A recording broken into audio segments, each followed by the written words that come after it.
Hey everyone, Joey here. And you don't need a front end. I know, it's crazy. Just calm down, I know.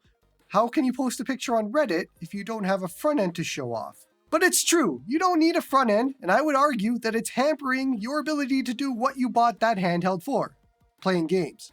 And so, where do you get those games? Well, Eneba, of course. The economy sucks. You need to save your money.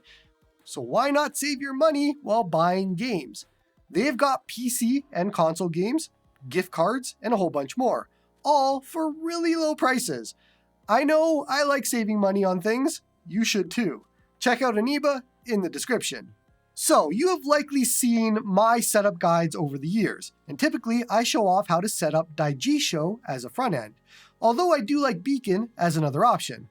Both are great, and if I have to use a front end, it's one or the other.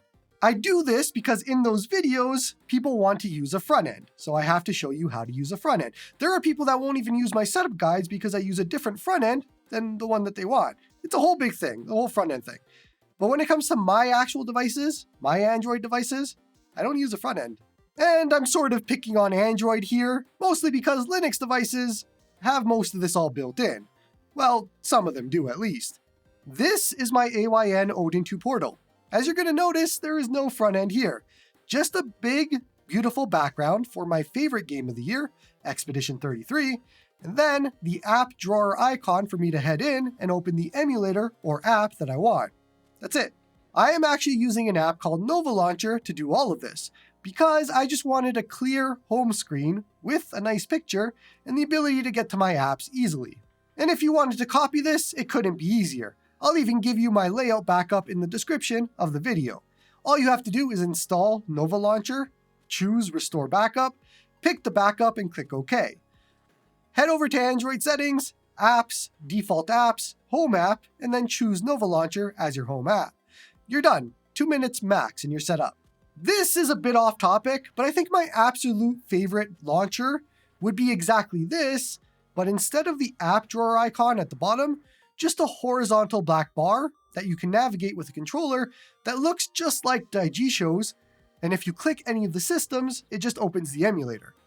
I would actually love that. That would probably be my favorite way to do this. But anyways, that's my portal. I open the emulators to launch the games. My Thor now, thanks to this video, is the same as the portal.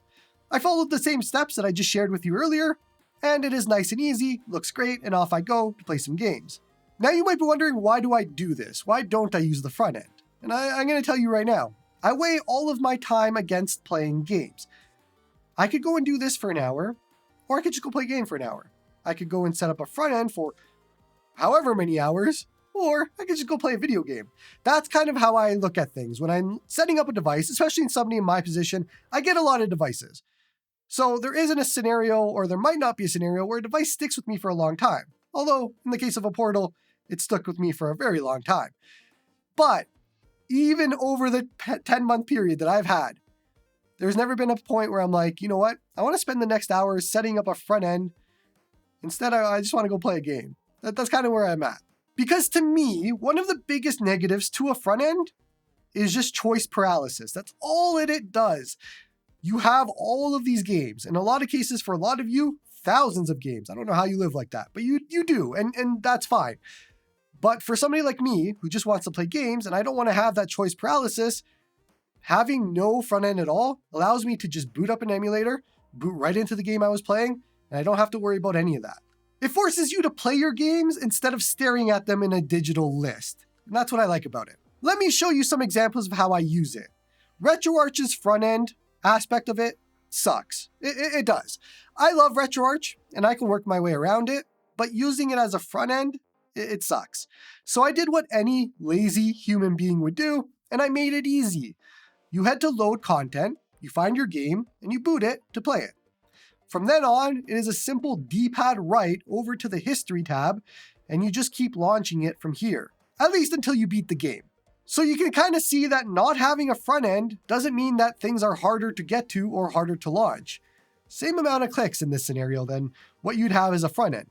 And this specific way forces me to just play this single game because I don't really see many other games in this list. And this all basically works for pretty much every emulator, with the major benefit being no compatibility issues. not having to Google how to add Switch to Emulation Station, or how to get Vita games to work in Daijisho, and so on. All things that will take time away from your gaming. Just boot into the emulator and play the game. Some emulators, like Melon DS, let you sort by your last played, and that's easily right at the top. Others, like Nether SX2, require a bit more scrolling if the game is at the end. But I mean, the general idea here is just to open the emulator, pick the game, and play. Now, I think there's definitely pros to front ends for a lot of people. Nice box art, cool preview videos sometimes, being able to see all of your games at a glance, and so on. But notice how none of those things are tied to actually playing games.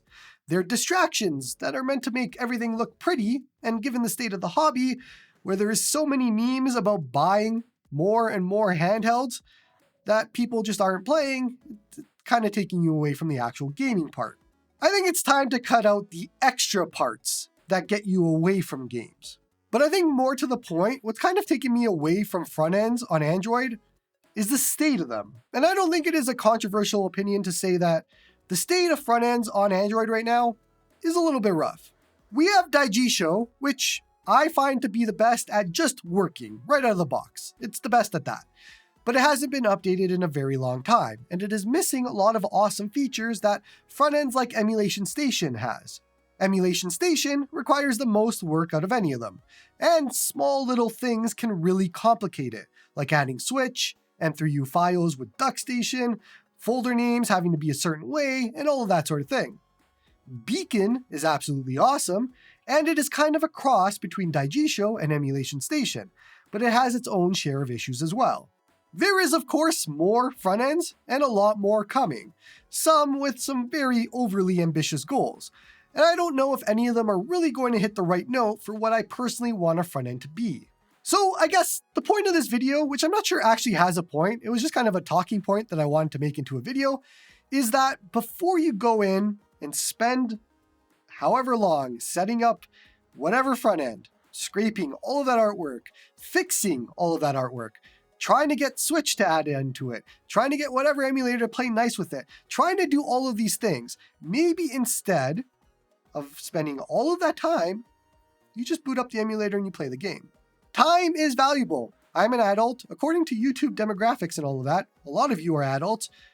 And I'm going to assume when you come home from a hard day's work, which I have not heard of or done in many years, this is my work, so it's kind of different. But I assume when you come home from a hard day's work of wherever you're at, the last thing you want to do is spend hours setting up a front end.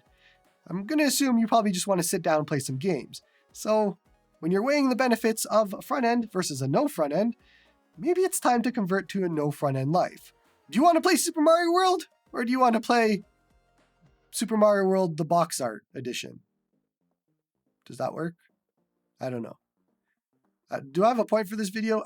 Look, just do whatever you want. Just these are my thoughts when it comes to a no front end setup. So if that sounds good to you, do it. If it doesn't sound good to you, don't do it. I'm not your mom. Don't forget to like and sub to help the channel grow. Come join me on the Discord to roast me for not using a front end. Support me through YouTube membership if you like my stuff, and hope you all have a good one.